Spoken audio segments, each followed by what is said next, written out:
Chers internautes de Guéri TV Monde, bienvenue à la revue hebdomadaire du quotidien Matin Libre. Le lundi 3 juin 2019, Matin Libre titrait « Amoussou contre Soglo et Yahi, une haute guerre se livre sous talon ». Selon le journal, au cours de la sortie médiatique des anciens présidents de l'Assemblée nationale, il les avait désignés comme les seuls responsables de l'impasse politique.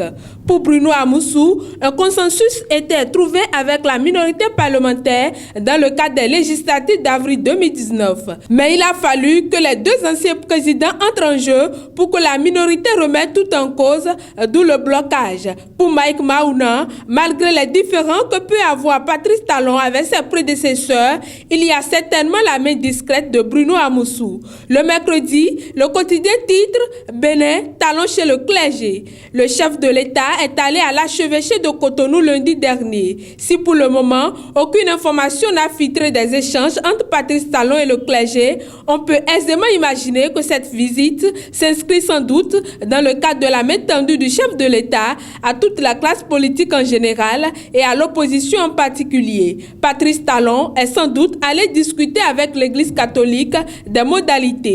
Cela démontre qu'il veut vraiment une sortie de crise. Seulement, est-il prêt à satisfaire toutes les exigences? On sera certainement situé sur ce qui a été décidé au cours de ces échanges les jours à venir, rapporte le quotidien. Une autre information, scandale au Bénin, Soglo a sécurisé plusieurs dossiers. L'ancien président Soglo est le seul qui ose faire parfois des critiques acerbes sur la gouvernance Talon sans être inquiété. Beaucoup se demandent sur quoi il compte pour autant enquiquiner le régime de la rupture.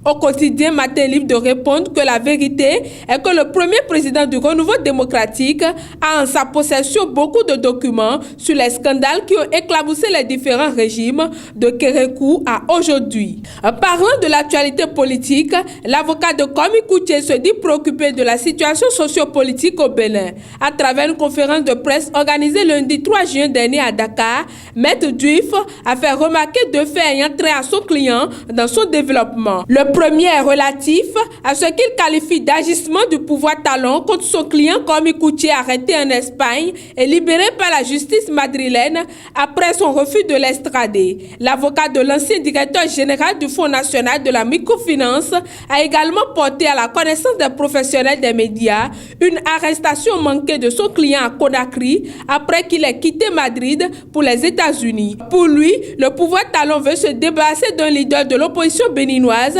potentiel présidentiable craint par le pouvoir en place. Sur ce, Maître El Hadj Moustapha Duif lance un appel solennel au peuple d'Afrique pour qu'il vienne en aide au peuple béninois. La dernière parution de cette semaine est consacrée au climat post-législatif. Matin Libre titre « Les signes d'une main tendue déguisée ». L'opposition exclue des dernières élections ne croit pas à l'appel lancé par le chef de l'État. Elle estime que cette main tendue n'est pas sincère. Boni Yahi est mise en résidence surveillée depuis plus de 30 jours. La main tendue de Patrice Talon n'est-elle pas déguisée? Mais pour le moment, la sécurité privée de Yahi est encore réduite. La dizaine d'agents qui assuraient sa sécurité privée est à date d'aujourd'hui réduite à 2. Il sera écouté ce vendredi en son domicile par le juge d'instruction Aubert Kodjo. Il n'y a pas que Boni Yahi qui sera écouté dans cette affaire. L'ancien député UN et secrétaire général du parti Restaurer l'Espoir est aussi convoqué. Il sera écouté par le juge dans une procédure contre les personnes arrêtées au lendemain des violences des 1er et 2 mai. L'une des personnes arrêtées aurait-il cité leur nom? On en saura certainement plus au fur et à mesure de l'évolution du dossier, rapporte le quotidien. Les informations pêle-mêle.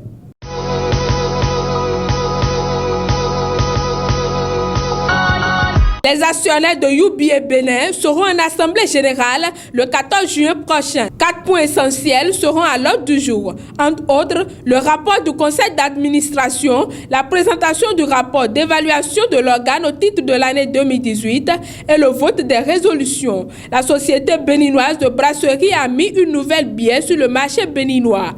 Il s'agit du Doppel Munich Lager. Aussi, 6 produits de la Sobebra ont-elles remporté la médaille d'or à la 58e édition du concours Monde Sélection à Rome, en Italie. Une distinction qui témoigne une fois encore de la qualité des produits de la Sobebra. Le gagnant de la Citroën C4 de la campagne MTN Momo reçoit son lot. C'est à travers une cérémonie fort simple qui a rassemblé responsables et agents de MTN et des parents du gagnant. Le directeur général Stéphane Bleuette a procédé au lancement de l'édition 2019 de la campagne 21 Day of Yellow Cœur. Un programme qui va offrir des formations gratuites aux nouveaux métiers du numérique à plus de 500 jeunes de 15 à 35 ans sur l'ensemble du territoire national. Franck Quachemin, candidat de la catégorie presse écrite, part favori à travers les opinions des journalistes qui n'ont cessé de lui témoigner leur soutien lors des campagnes électorales actuellement en cours. Le candidat présente le profil idéal pour représenter les journalistes à la haute autorité de l'audiovisuel et de la communication.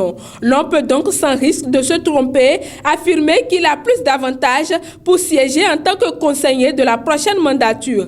Dernière information pêle-mêle, 280 kg de produits pharmaceutiques contrefaits ont été saisis dans le département du Koufo le 30 juin dernier. Cette prouesse n'est que le fruit de la collaboration entre les éléments des douanes et la police républicaine. Après le coup d'Azavel, le service des douanes a intercepté mardi 4 juin 96 colis, dont 15 plaquettes de chanvre indien à Atiémé. Fin de cette revue hebdomadaire, à samedi prochain.